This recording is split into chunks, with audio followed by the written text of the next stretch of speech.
Cordes. Thank you for being here for this special Brews and Issues community conversation. That's what this is. Tonight's forum attempts to help us answer the question to have or not to have a carbon tax in the state. We would be the first state to do so if we choose to do that. And I'm going to read you just the ballot language right now and then allow them to elaborate.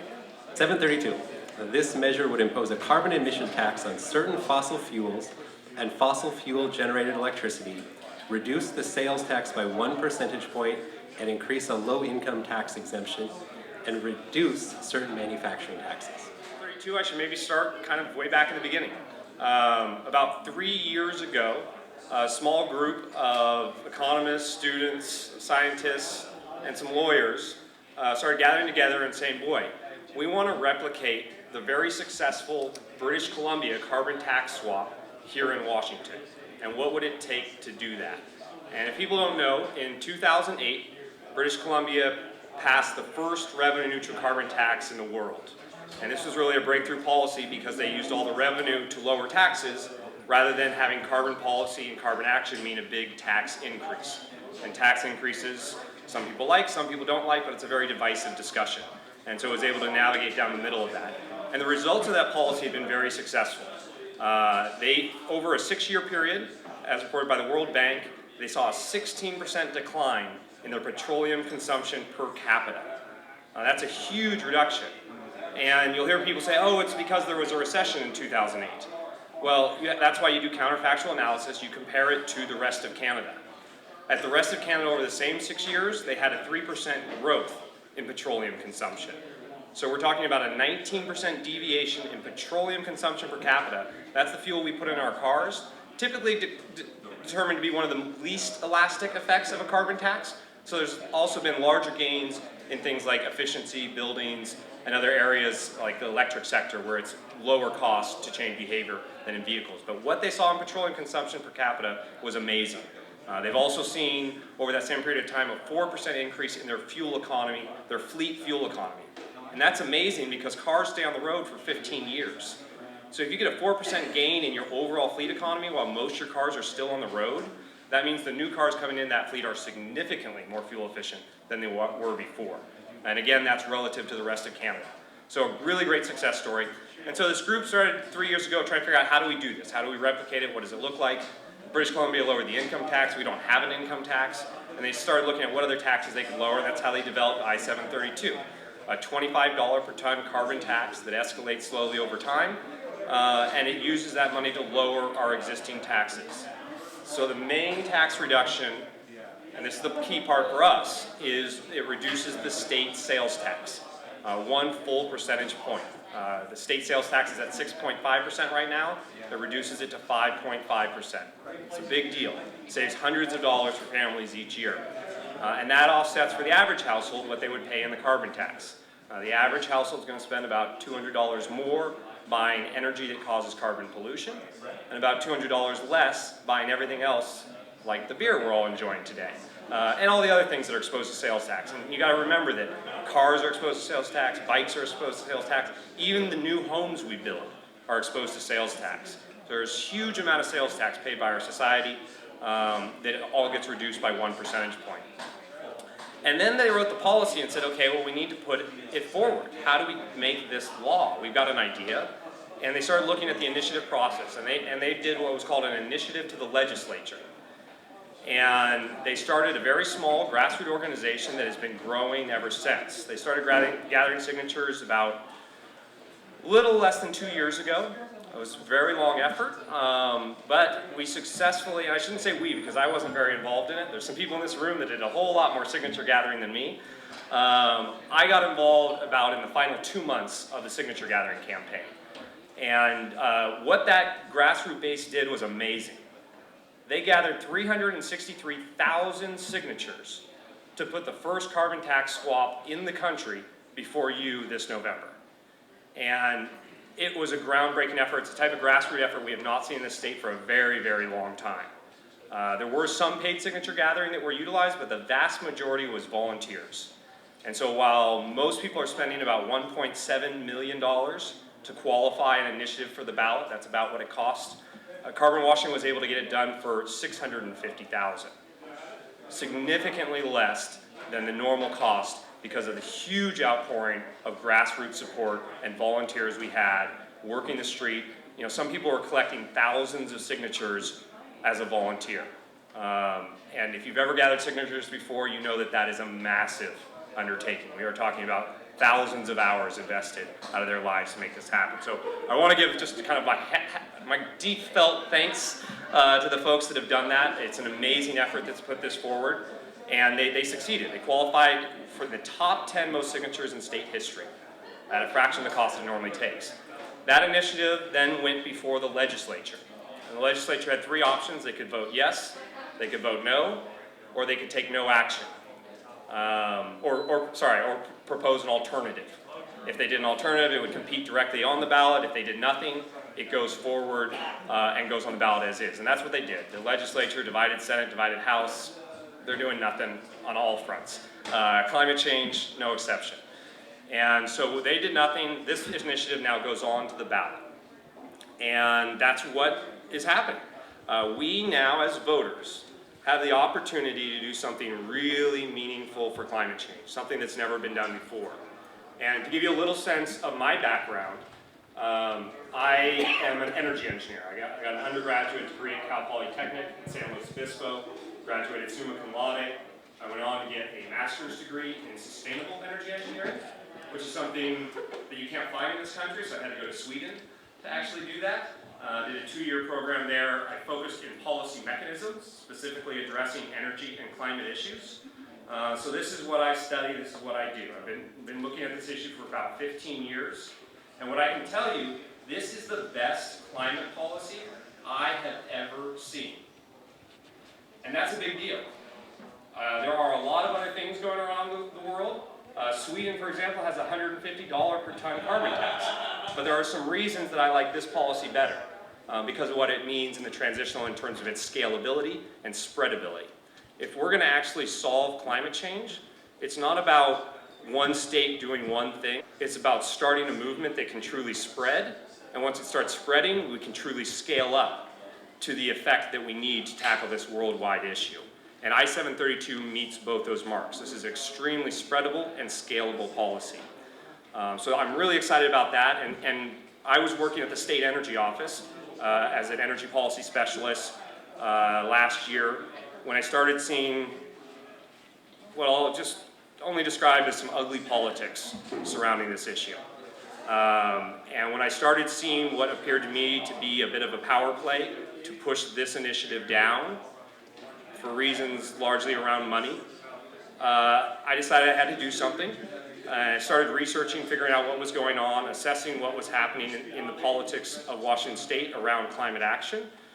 And I became very concerned and decided that I needed to quit my job because I needed to work full-time on this effort. And that's what I've been doing since December of last year. I've been a full-time volunteer for this campaign, and I'm going to carry all the way through the end, which I'm a little ragged after 10 months of campaigning. This is my first major campaign. I'm an energy wonk, but I've been learning a lot on the road, and a lot of these debates I think are hugely important. You know, this is about having a discussion about what this policy does, and this is a great policy. We need to act now on climate change. We have an urgent need to act. The Department of Ecology says that by 2020, climate change is going to be costing Washington State $10 billion per year. That's a huge amount of money that our state can't afford. And we need to get acting now, not 2 years from now, not 4 years from now. We need to start taking action now. And that's what this policy does. On top of being a great climate change policy, it's going to reduce carbon emissions. It also does a lot for our tax code. As many people know, we have the most regressive tax code in the country.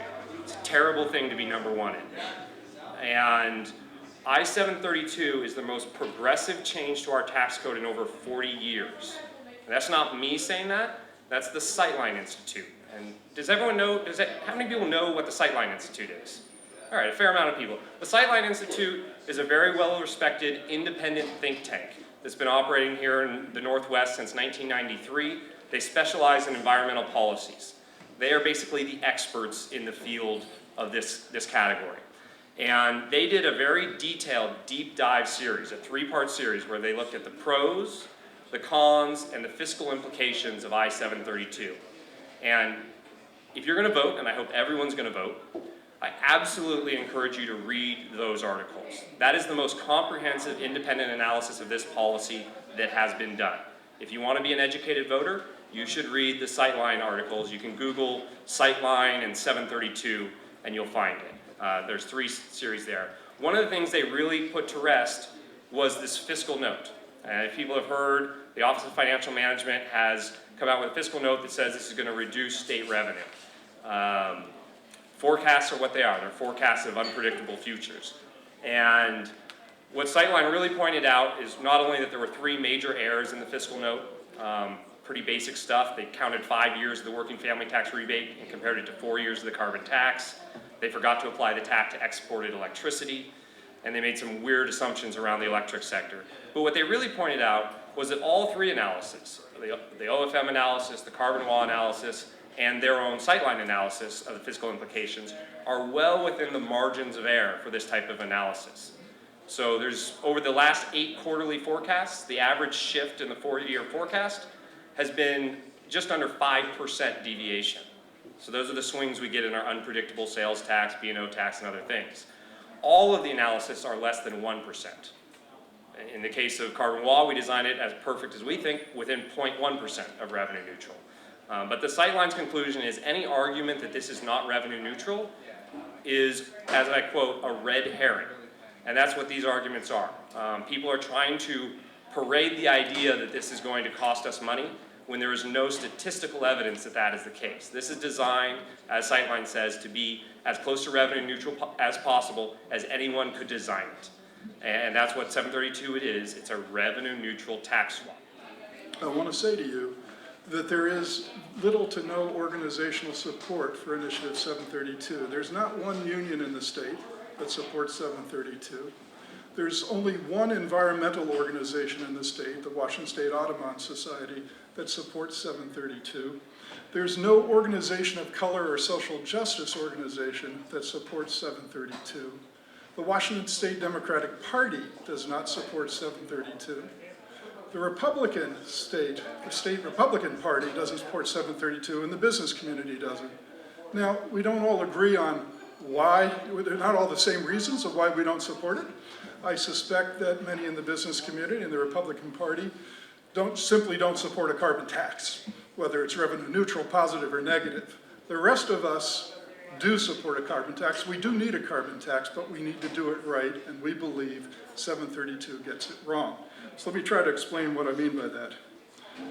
We believe that a market price alone cannot bring carbon pollution down quick enough or enough to make a difference in fighting climate change. And we point to the same British Columbia for that. They have the same narrow policy up there. It's revenue neutral. All the income that they took in, all the revenue they took in through the carbon tax, they gave back in tax exemptions. They did no investment in leveraging the clean energy economy or deep dive energy efficiency or investments in infrastructure to mitigate and adapt to climate change, as well as lower their carbon footprint.